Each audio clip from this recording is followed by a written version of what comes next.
Hello. Today I am back with another video, and today I'm going to do keto or low carb chocolate chip and almond cookies. So let's get started so I can show you how I make these.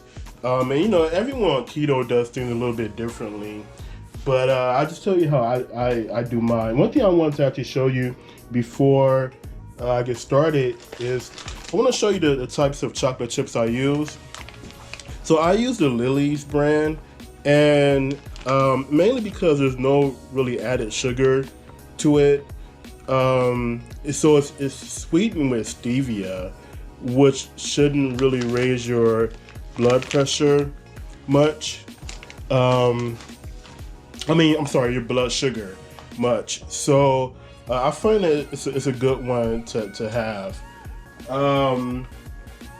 But for the most part, I typically only use Lily's, and you can get it on Amazon, or I get it from Whole Foods, or I may get it from Sprouts or someplace like that. So let me show you how I make it. So in this bowl here, I have 1.5 cups of almond flour, and I actually add a little bit of coconut flour too. So I have about a half a cup of coconut flour in here as well. I don't know why, I just add it just to add it. So 1.5 cups of almond flour, and then a half a cup of coconut flour.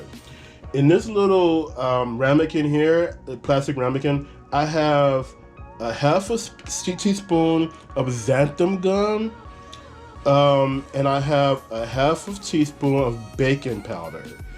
So I'm gonna put that in there. I'm gonna put in 1 egg.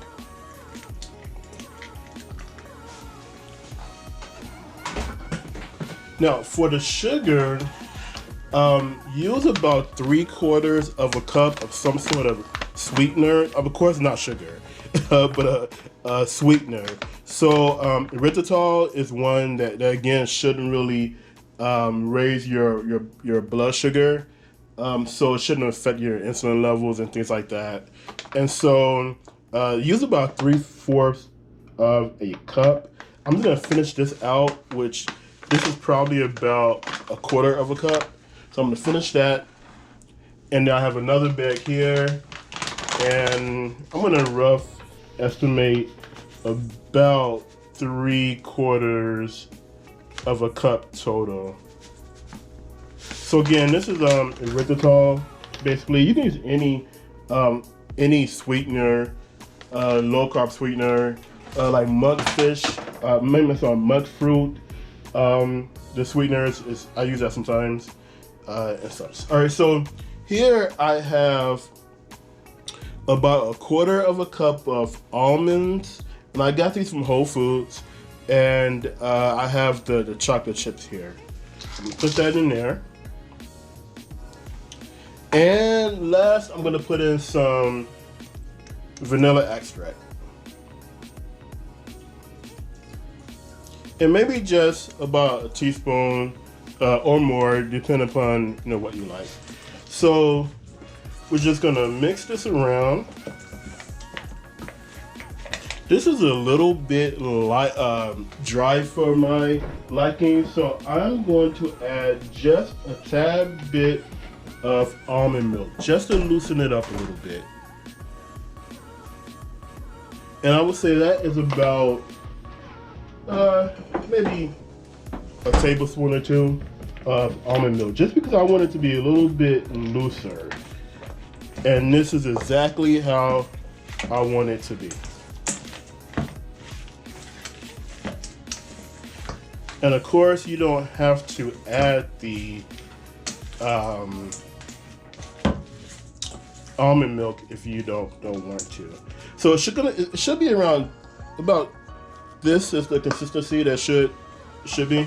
All right, so now we're going to put it on our baking sheet, and you are going to preheat your oven to 350 degrees and cook it for about 12 to maybe 15 minutes, depending upon your oven.